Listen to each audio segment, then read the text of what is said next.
দর্শক এই বিষয়ে আরো খবর জানাতে আমাদের সাথে গাজীপুরের কালিয়াকোট থেকে সরাসরি যোগ দিচ্ছেন আমাদের সহকর্মী দেওয়ান সামান উদ্দিন।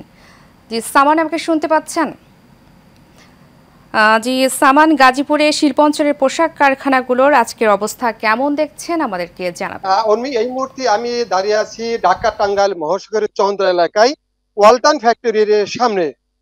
আপনি জানেন গত কয়েকদিন যাবত এই গাজীপুরে কিন্তু বৈষম্য ছাত্র আন্দোলনের পর থেকে যে বিক্ষোভ শ্রমিকরা তারা কিন্তু বিভিন্ন সময়ে শ্রমিক অসন্তোষ প্রকাশ করেছে এবং বিভিন্ন জায়গায় তারা ভাঙচুরও করেছে এবং এর পরিপ্রেক্ষিতেই কিন্তু সরকার যৌথ অভিযানে নেমেছে। আজ সকাল বেলায় কোনাবাড়ি এলাকায় ছোটখাটো সংঘর্ষ থাকলেও ঘন্টাখানিক পর যৌথ অভিযান এবং পুলিশ সহ কর্মকর্তা যারা আছেন তারা ঘটনাস্থলে এসে অবস্থার পরিস্থিতি নিয়ন্ত্রণে।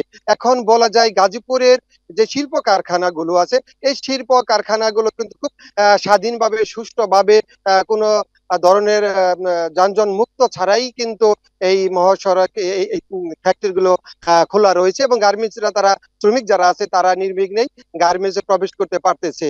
আমি আরেকটা জিনিস আপনি জানিয়ে রাখি, যখনই এই শিল্প কারখানাগুলো মধ্যে শ্রমিক অসন্তোষ হয় তখন কিন্তু এই ঢাকা টাঙ্গাইল মহাসড়কে ঘন্টার পর ঘন্টা জ্যাম লেগেই থাকতো।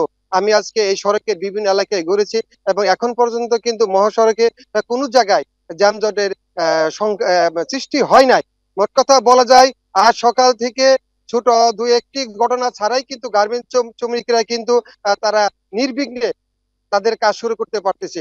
এই ছিল আমার কাছে গাজীপুর থেকে সর্বশেষ। উর্মি।